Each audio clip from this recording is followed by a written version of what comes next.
Welcome, joy seekers, joy givers. You are at the right place. This is our winter series, Infusion of Joy. And I am thrilled to introduce one of my mentors, friends, co-producers. I'm not even sure what we call it. Rick Tamlyn. Rick, welcome to the show. Hi, everybody. Hello, Deb. Thank you for having me. I'm so honored that you're here. And we should let people know that I met you. Oh my goodness, it was in Minneapolis, Minnesota. In the 60s. Yeah. Was it? No. I was born in the 60s. I'm kind of. Oh, come on. No, but I met you actually when I was getting trained as a certified coach, and I remember you in the room, and I number one just learned so much from you, but secondly, I remember saying I'm going to work with him one day. And fast forward us to I attended one of your amazing events, which we will talk about in a little bit. And I then ended up working with you for a year in your Produce You program. And I mean, I'm a changed woman. You have changed me. So welcome. Well, thank you. First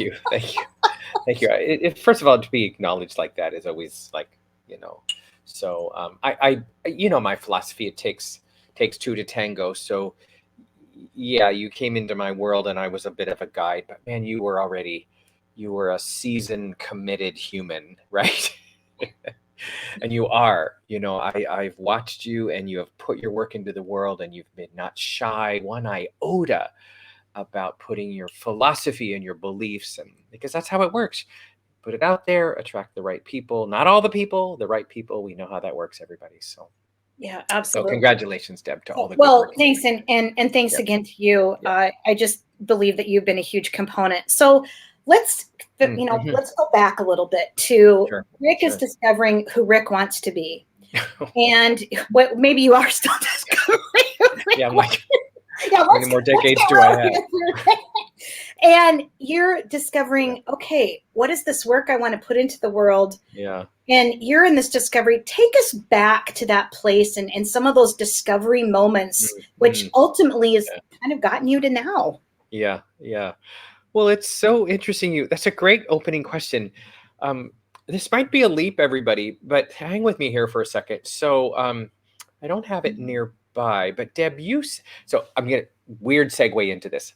I'm obsessed with the Carpenters, okay? The musical group, the Carpenters. Now, Deb, when you came into my world and then you started to work with us, and then you're so sweet. You sent me the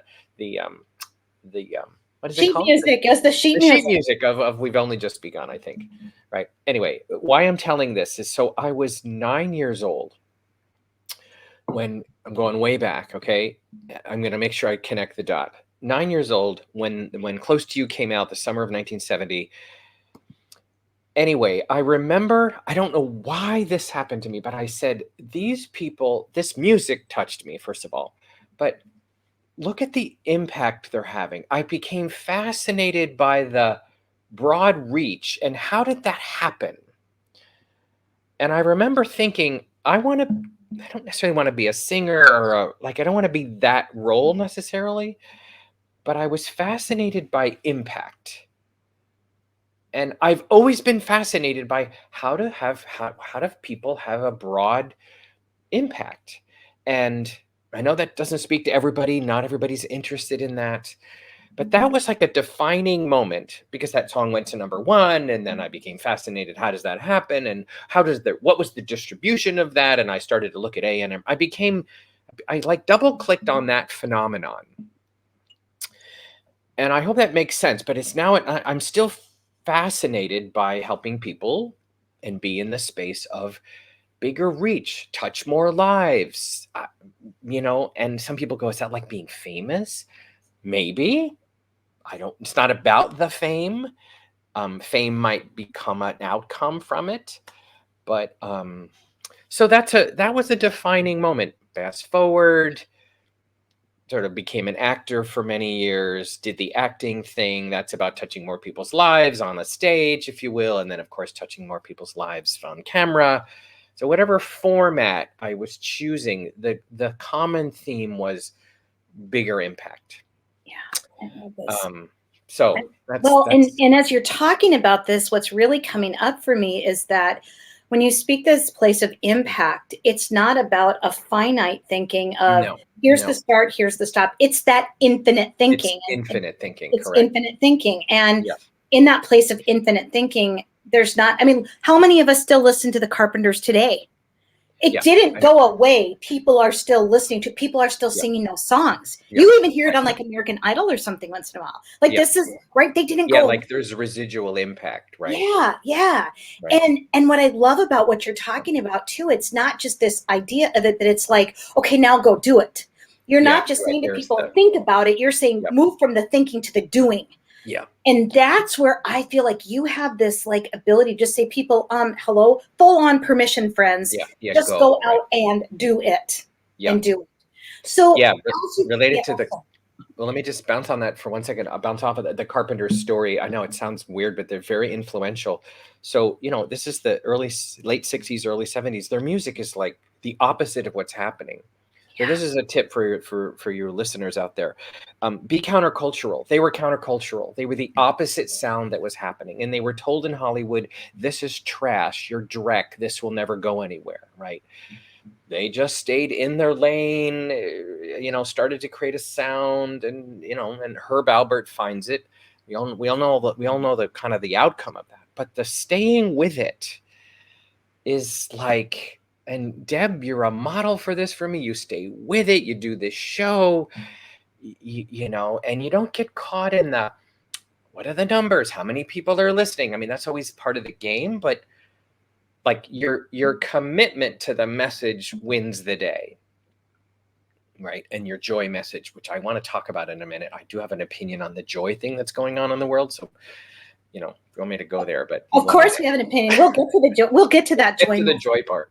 I love that you are bringing up this thing about, here's the Carpenters. We're in this time period, and yet they chose to stay in their lane, and they just kept doing it. Kept staying in it, right? Consistency, correct, of what they were doing mattered. And this is another thing that I love that you bring up so often is like, this matters. You matter. Your message matters, and your message is your message. It's not, we can have 10 zillion people in the joy space, right? But what is each person doing that's making it different or unique? And that's something that just really resonates for me a lot, obviously, that it's in my space. So let's continue the journey a little bit. So you've underlined this, double clicked on the Carpenters. Can we dare say infatuated maybe? Yeah. Well, I'm a gay man. And as a child, I was, in my teens, 10 to 20, I'm like, Karen Carpenter, the look, and I was like, oh, maybe I'm in love with her, and my mother hoped I was in love with her, but I, so you're right, I was infatuated with the sound, I was infatuated with their careers, huge fan, and just to underline, I created a workshop from it, a leadership development workshop out of, and I called it the 10 leadership tips from the Carpenters. Now, just sharing that with all of you, because that's an interesting title. I had a lot of people come to that because they were like, what? There's wisdom from the Carpenters? First of all, do I like them? I mean, the whole voting in your head and like, what do you? So it became an interesting title. So I'm always helping people come up with interesting titles of their work in the world rather than the, I mean, you've got this down, Deb. You know how to talk about your work in the world and the infusion of joy, not just like get some joy, right?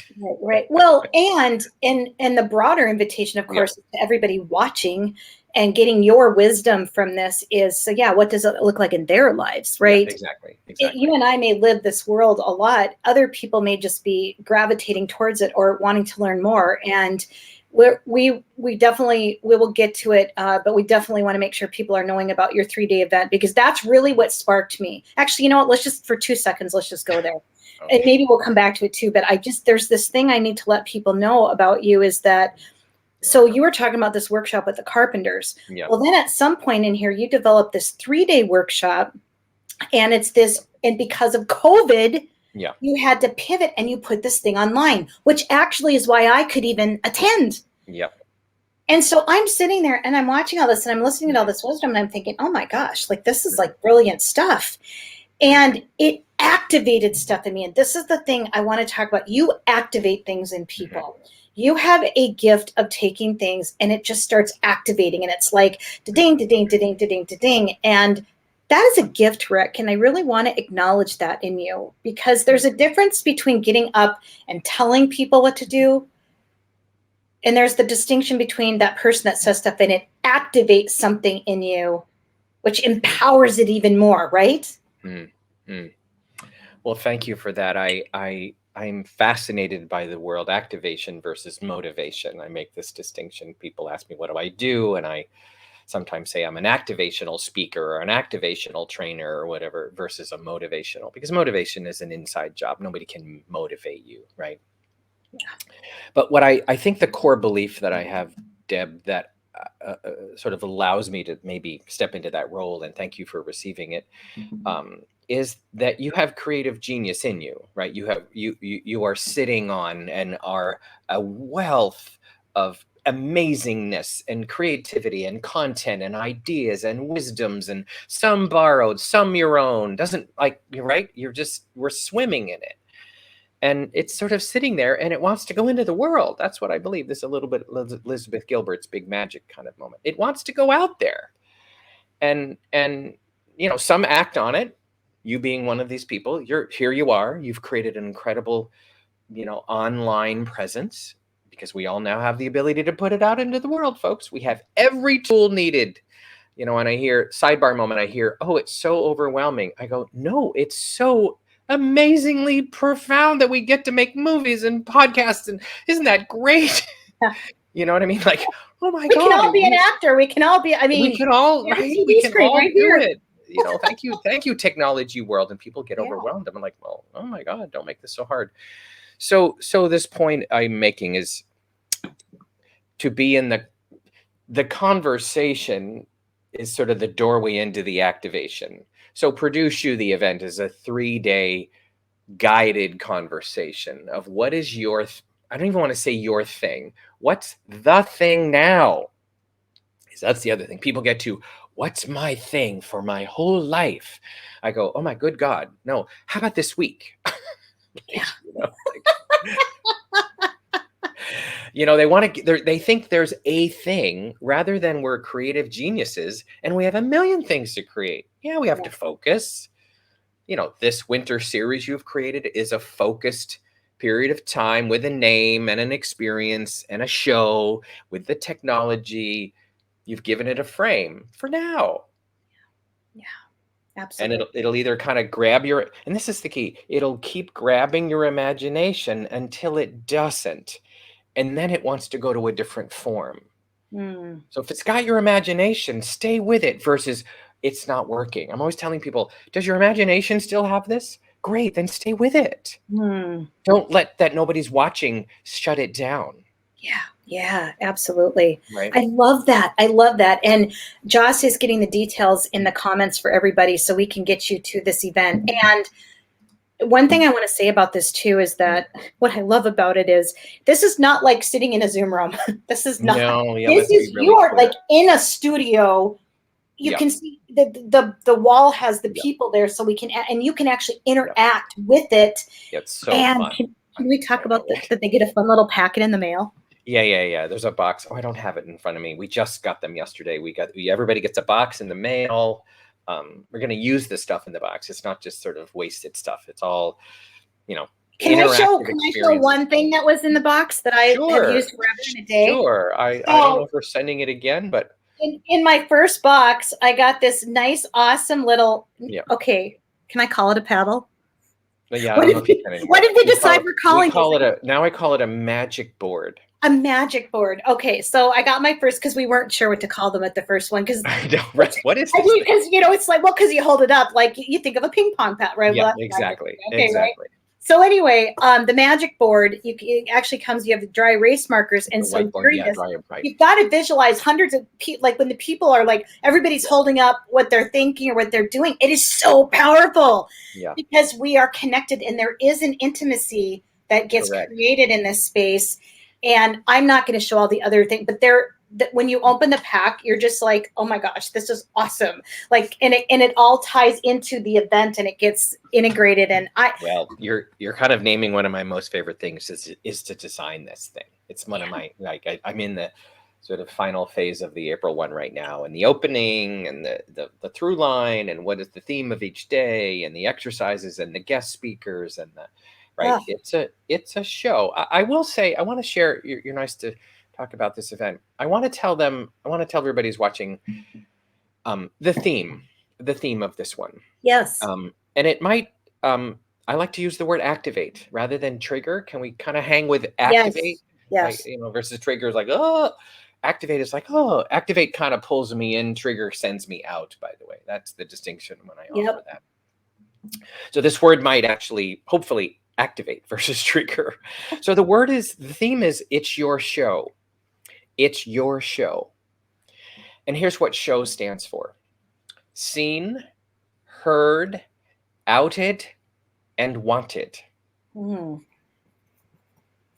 Now that, there's a lot of dimensions to that. But we all know, if you're not seen in the world, if you're not seen out there, outed with your thing, and Deb, this is a great example. We're doing it right now, right? Then we're the best kept secret.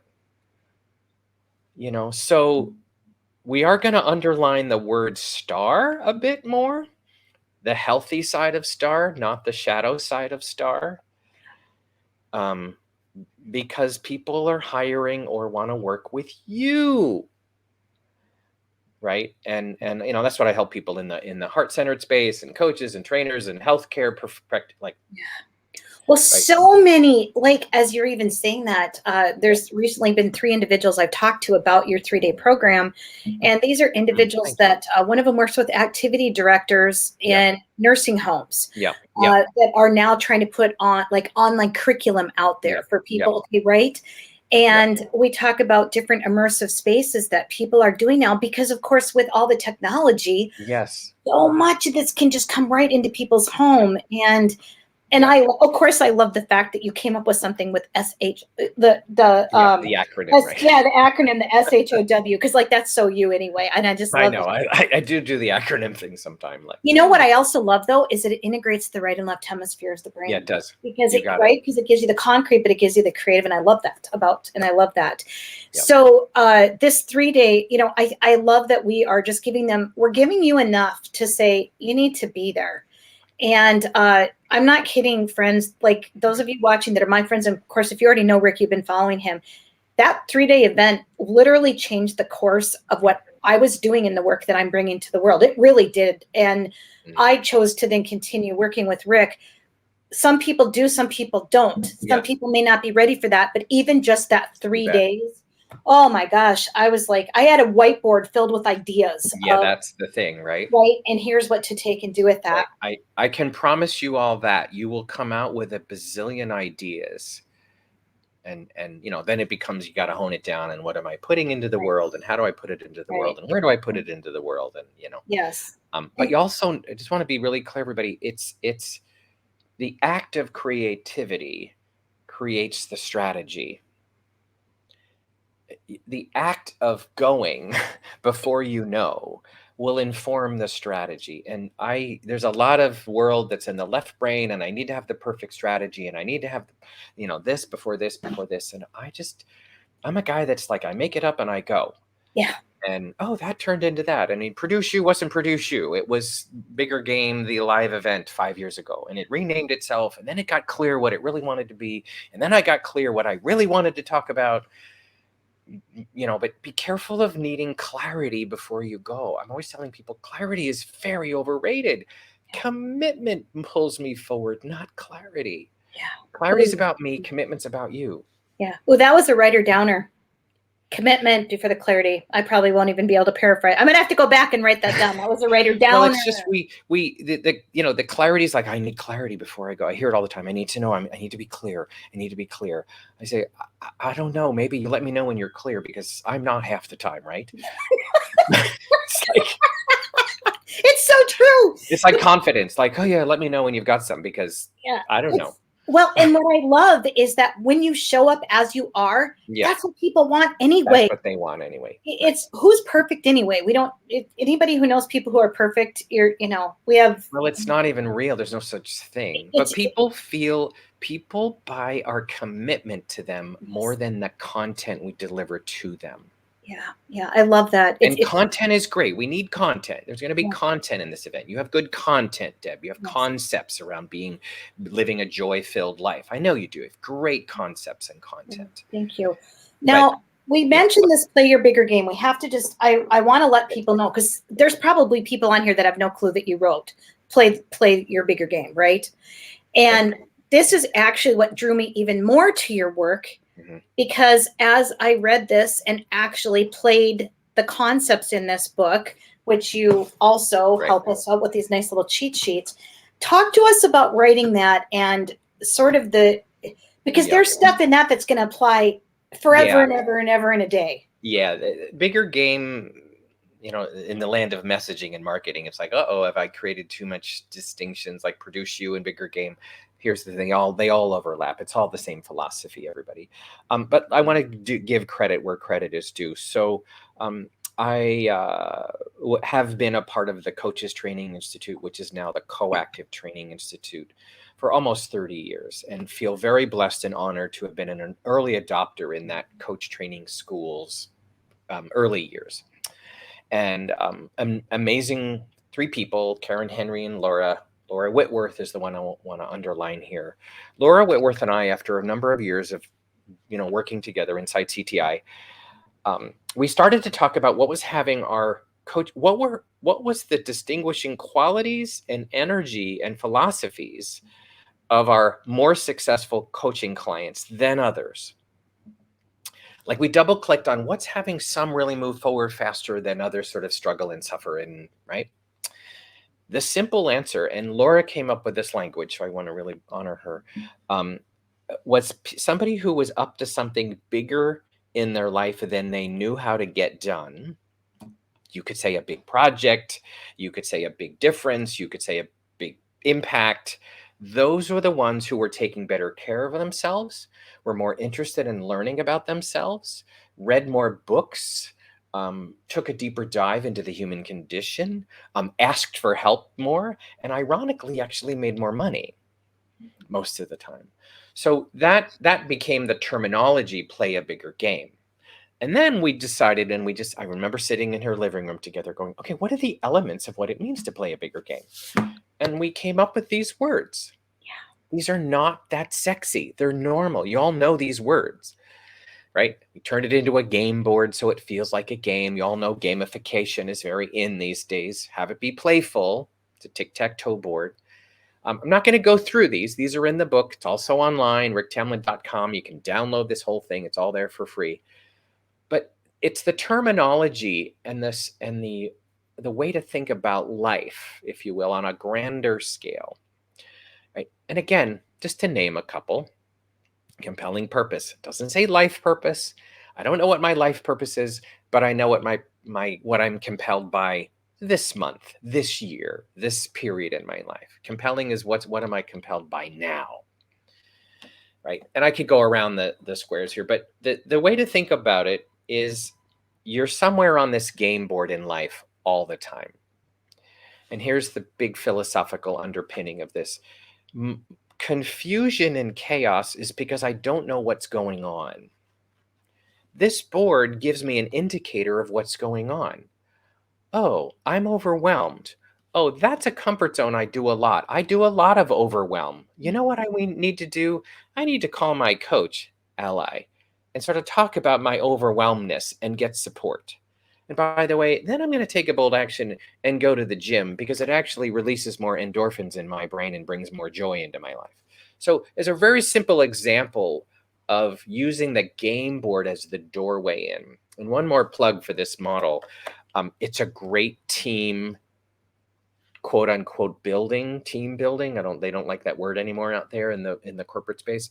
But I did this workshop, and I've done this as a keynote for probably 200 or 300 rooms over the last 10 years, 15 years. inside IBM. I'm allowed to say that because they needed a jumpstart conversation. This is a conversation. They didn't need a better strategy. They needed a better conversation, because the bigger game conversation activates new ideas, new creativity. And I'll leave you all with this thought, that conversations design our life. Conversations. This conversation that we're having in our head and the one we're having with other people. That designs your life. Now really think about that, everybody. Like, my life is designed by this and this. So who am I talking to? What am I talking about?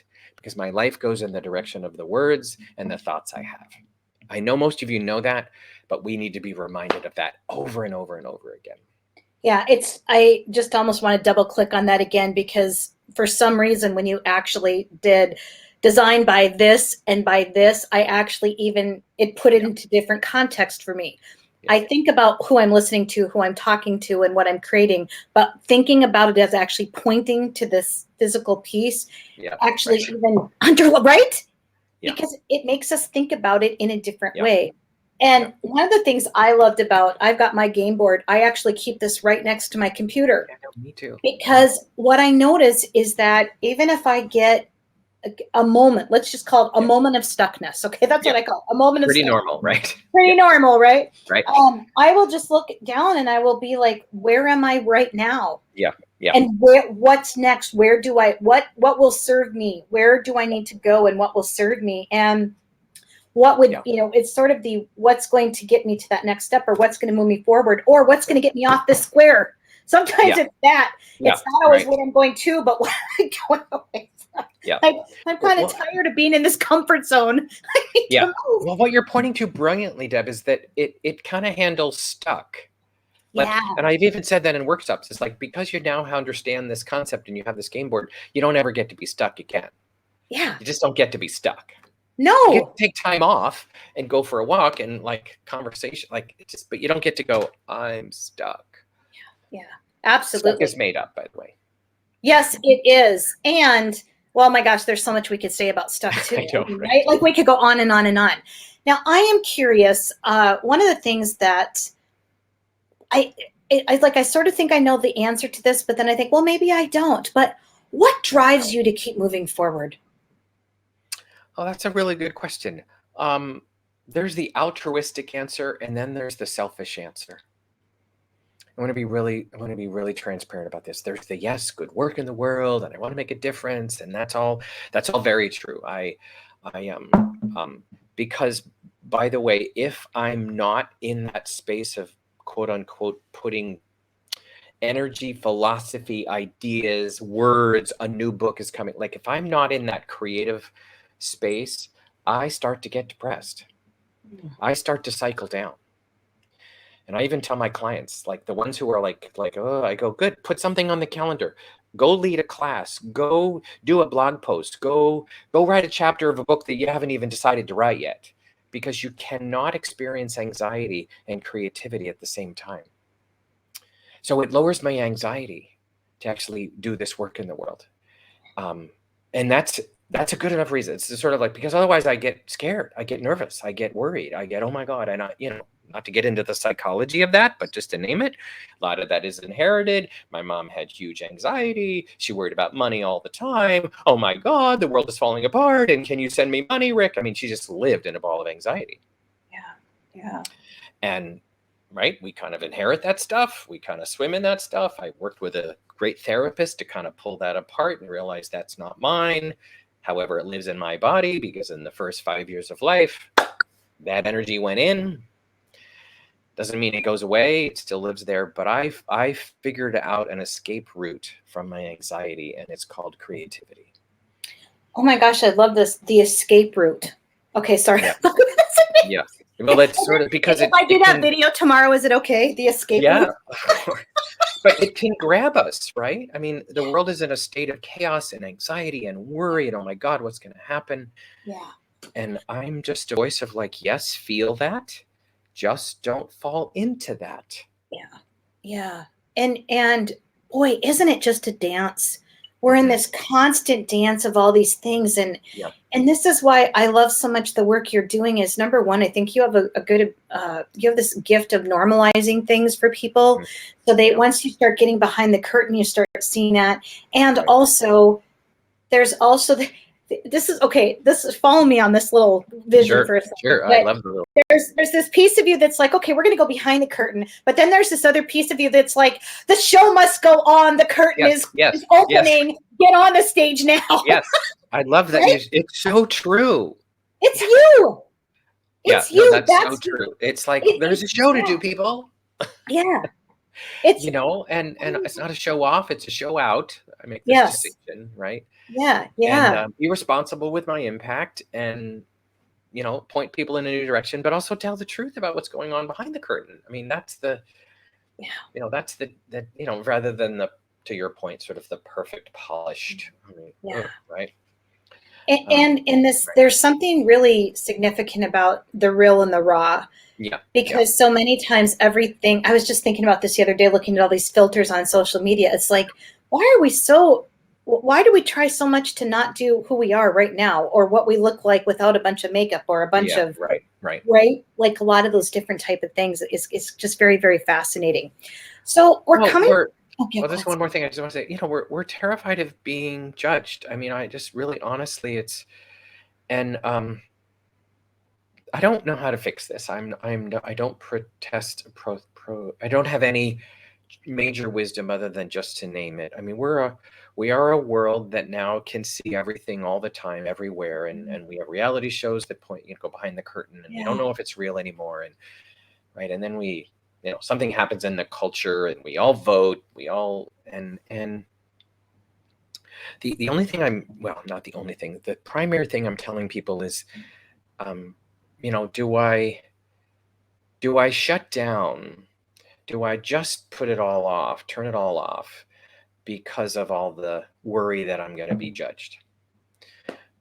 Coming from the entertainment industry, it's one gigantic judgment machine. I mean, you're an entertainer, you're a singer, right? You put your thing into the world, people buy it, they don't. That's a great song, that's a stupid song, right? And I think I am now, as I get older, I want to be able to go to my grave and go, I put stuff into the world that the energy that I hope I come from with it is of service. Like, it's wrapped in a ball of service. If it's interpreted as something else, not my job. But I think if the work we put into the world, or what we want to put into the world, is wrapped in an energy of, I hope this serves people, whether it's a song, a movie, a workshop, right, versus another just opinion. That's but to offer service, whatever we put into the world from a space of service, people feel that. Yes. And Deb, you're of service. You always have been. You operate from a core philosophy of life that's based in a very strong tradition. You've never been shy about it. You've never been. I know you have moments of, should I have gone out there fully? And I've been like, yes, tell the deal, tell your truth. And to your point, everybody, you're just listening, people will, the right people will find us. Yes. I found the Carpenters, and then half my friends thought they were Drek. And then all of a sudden I was in 3 years later, oh yeah, I love the Carpenters. How that happens, so anyway. Oh yes, we do. And I love, again, that you're bringing up, people are voting all the time. And of course, myself included. Yeah, well, we could do a whole show just on the whole judgment and what we make up about that, and where, I mean, that could be right. That could be a whole workshop and a whole everything. Yeah. I'm curious if there is anything that I haven't asked you that you've been like, oh, I just have to share this on Deb's show today. Oh my gosh, what a great question. Let me just think. Well, I wanted to share. I knew I was coming on your show today, and this show is called Infusion of Joy. So I wanted to make sure I shared this with what's going on in the world right now. We have this very challenging war going on, and yet we also know there's been wars going on forever. It's very loud. It's gotten louder, but there's been many others, and I want to be careful. All of a sudden, that's, there's a lot, and it's been there all the time. But a lot of my clients and a lot of calls, what I'm noticing, and I've kind of coined a simple term, and I'd love you to comment too, Deb, like joy guilt, because we're watching this horrificness. And then I walk out of my home here and walk to my local Starbucks, and, right. And it's like, oh my God. And I just watched this image. We don't need to name them. We've all been watching them. And it's a very challenging, is it okay that I'm allowed to have joy and laugh and right in the midst of this horrific, and somebody the other day, I'm going to lean into their wisdom. They said to me, this is their perspective. I'm not suggesting it's right, but they said, I can imagine the folks of Ukraine wouldn't say to us, sit at home and be really miserable. Please don't be home and be miserable. Do live your lives. Send us money, send us help, send us food, send us water, which we're all doing. But don't sit at home and be miserable, because then we're all just miserable together. Mm-hmm, mm-hmm. So I'm just noticing people are like, they're starting to sabotage is it okay if I go to a dinner party and have fun? I mean, literally the other day somebody said that to me. I was like, oh, yeah, I think so. So it's interesting as you said that, because so a lot of things sparked for me. Yeah. And what's interesting is I found myself immediately going to a distinction of happy and joy. Yeah. And where I'm going with that is, as you know, one of my messages is that we can find joy in every beat. We can have joy even in times of sorrow. Right. And I'm thinking of the young lady from Ukraine that was singing that, let it go, let it go. Right. And right. What comes up for me is, even despite it all, yep, can we make up that we experience joy in that moment, and that people of Ukraine, okay, right? So, and the other piece, and this is just from the work I've done in Kenya, that I know is that joy is celebrated even in the something that we may take for granted or something, right? Like we just, right? That the joy is always there, even despite not having food on the table, even despite, it's fascinating actually. And so I'm actually curious about, what I'm curious about is, what is it in potentially our upbringing or our cultural norm that all of a sudden there is that? And what is, so we could actually, oh my gosh, we could even take this could actually go into a way deeper conversation, because I actually think the lens that we are viewing this through is the lens that the majority of us have probably grown up with. If we were viewing it through a different lens, we may look at it differently. Yeah, I think you're right on. I think it's brilliant. What it's so obvious when you said it, I went, oh, I get it. I'm looking at joy through the lens of it's circumstantial. When my circumstances are right, then I experience joy, right? And to your point, the lady, the young girl who sang, right? Her circumstances were beyond horrible. Like there's barely any water, food. They're in the basement, right? She stands up and creates the joy in the moment, right? Yeah. Well, and I'm even thinking about, think of when someone passes away. There's sort of that, how do I be at the funeral? I want to celebrate this individual's life. Am I allowed to still go out and have a joyful moment, even though this has happened? Or maybe somebody's been in an accident. There's that piece as well. Oh my gosh, Rick, you've really activated a thinking in me around this. More videos to come. That's what I feel like, more to come. Rick, we have a question from someone. Yeah. People are wondering how they can potentially experience you before the Produce You event, like pop-ups or newsletters. How can they find you and experience thank you for that. Yes, of course, ricktamlyn.com. Get on the email list, and I think we offer a chapter to the book, by the way, the freebie thing. And then, but I'm doing, interestingly enough, I've been asked a lot over the years to talk about money. I don't lead with money. I'm not like help you make six figures. I'm not that guy. I'm the impact guy, and the income follows. That's my core message. But I've been asked a lot about what's my philosophy on money. So starting next week, on Monday, hang on, I'm going to do a date moment here. What's the date? Monday? Is that the 4th, April 4? Whatever. Sorry, I'm just going to have a moment. I apologize, team. I just want to, April 4, correct. April 4. Let me get back to you. I just lost you. There you are. Okay, good. April 4th, I am doing a 5-day, what is called Money Matters Masterclass. And I love the name. And I came up with this, like, so we all have money matters, like we have stuff. And we also know that money matters. Without good money, we live in a world that's money based. Right now we're sending money to, right? We all need money. So it's how the world works. And in the heart-centered space and the life coaching space and the give back space, there's a lot of stuff around this money conversation. So I'm going to double click on it, 5 days, about a half hour each day on a Facebook group with some homework to uncork, activate, and I dare say motivate. I'm going to use that word even though I don't love it, to have a better relationship with money, because your money life is designed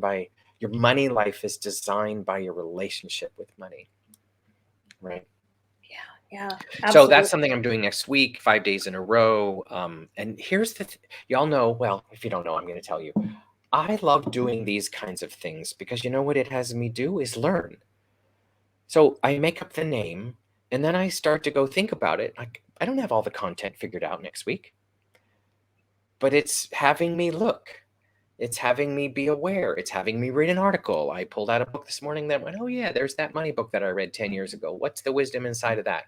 So I'm pulling from other people's wisdoms, my own, because if we don't look at it, it's a topic we need to look at. If we just sort of deny it, what denial creates.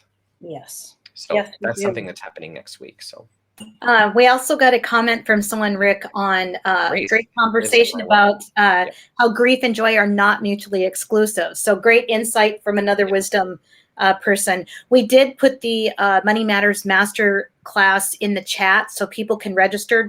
Friends, just click right on that. That's a free thing.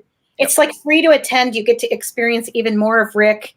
And I'm just going to say, trust me, the more you have the opportunity to experience being with him, the more you just want to do more, because it just, I think, as you can probably see even from this conversation, there's wisdom in the space, and then there's also the conversation that happens, which then presents more wisdom, which then continues to build, right? Right. It's just so good. I want to help people just sort of be out with it, right? And activate other people's wisdoms, right? I think if I had a magic wand, I want to help everybody realize that they're a wisdom guide in the context of their work. Like you're a wisdom guide around joy. Yeah, Deb, right? A wisdom guide, not a wisdom guru. Yes. Right. You guide people into the consciousness, like Grace here, Grace here, that's her name, is a wisdom guide in the grief space. Yeah. Deep dive in understanding what it means, what it's all about, where we get stuck, where it gets locked in the body. So that's an example of being a wisdom guide in the thing that interests you the most, whether it be money or life, it doesn't matter. And that's what I love helping people do, is step into that and own that. Absolutely. So. Oh my gosh. Yes. Well, I don't want to say I don't want to put this in the end, but I do know that we both have, our time. I just, Rick, I cannot thank you enough for coming, and I cannot encourage people enough. Check out the Money Matters Masterclass. Get to that 3-day Produce You event. I'm voting that it can change the trajectory of where you're going, the way you think, and really activate what is asking to be activated right now.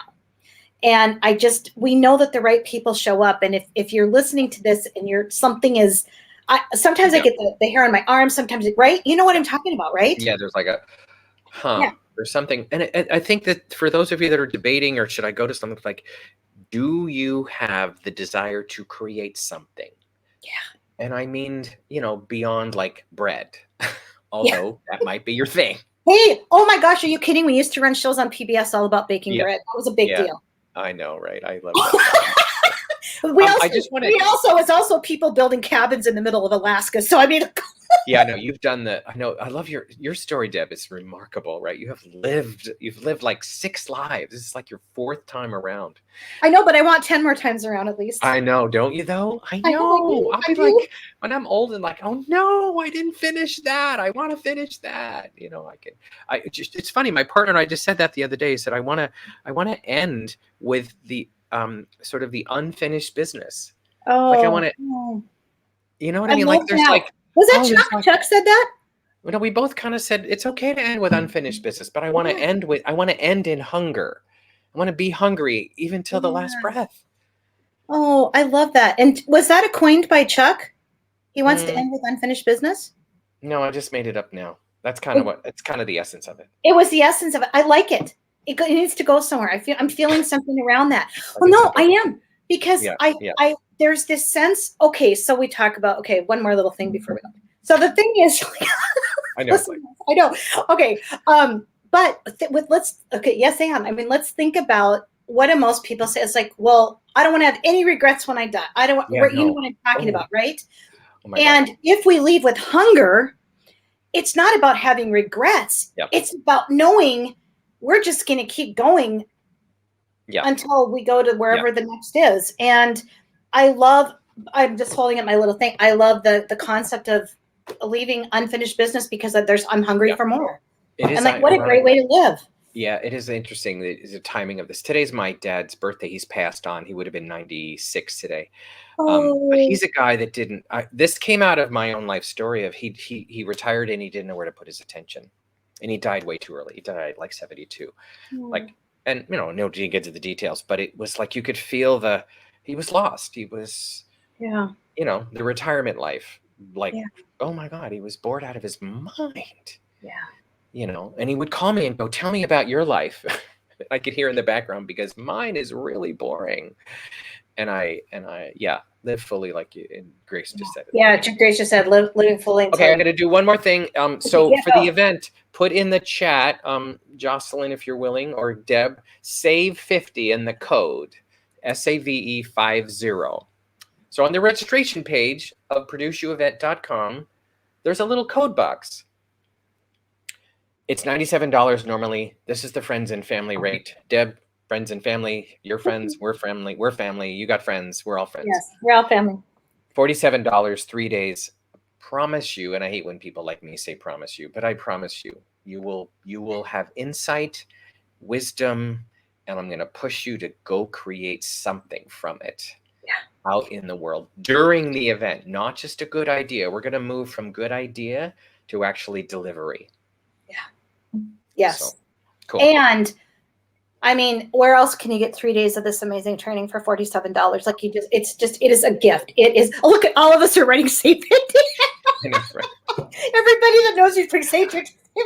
Save 50, I save love 50. It. I love and then we're going to talk about money on Monday. So, I was just going to say, now there's something about that, but we won't go into that. We won't go there. I know. Oh my gosh. I should go. No, it should be double. I think I remember going on one of your things saying you need to be charging more for what you did. I remember telling you that in one of your sessions, like, Rick, you need to be charging more. And you go, well, no, we went through the whole thing. So it's a gift to be offering that. So thanks so much. We all love it. We all love a bargain. Let's be truthful. I love a bargain. If we didn't, why would we be having why would they have sales? Why would we have the day after Thanksgiving? Why would we have exactly like it's all fine. We all love a bargain, so I'll give a bargain. It just is what it is, isn't it? It is what it is. Exactly. Well, I feel like we've done the Minnesota goodbye, and I don't know if you know. Yeah, it goes on forever. Like it takes 3 things to actually say goodbye. But thank you, Rick. I just cannot thank you. Like truly an honor to be with you, and I miss you. And I can't wait till I get to come see you in person in Palm Desert. And we're here. I'm here. And please greet Chuck as well. And I know he's behind their scene somewhere, and we just love him. And just thank you so much for bringing your wisdom, your activation, your just the you. Thanks for being you. Thanks for bringing you to the world. You're welcome. I don't know who else to be at this point. So. Well, I just thank you, because without your work, there's a lot of people's work that wouldn't be in the world. Yeah. So, that's well. And a feeling very honoring also of just that it being the date when your dad passed years ago. I don't know. There's something that just feels very special about that. Yeah, I didn't connect the dots. Yeah, I didn't either. But just taking a moment to just have a little honoring. Yeah. Yeah. So he's really happy. He's ecstatic. Just so you know. Yeah, I just want to thank you. There's something important about that. So thank you so much. Thank you, Deb. Thanks everybody for the good work you do. Thanks everybody for watching. Yes, thanks everybody for watching. Thanks for tuning in. We will be back. Of course, I do my Infusion of Joy Monday through Friday at 8 o'clock on Facebook and at 8:15 on Insta. Make sure you're following me there. Live Joy, Share Joy. And I want to remind you that this is the last of our winter series. We will be back with a summer Infusion of Joy special series where we bring on others as well. Wishing everybody abundance, blessings, peace, and joy. Have a great day, everyone. Reminding you to live joy and share joy. Have a great day.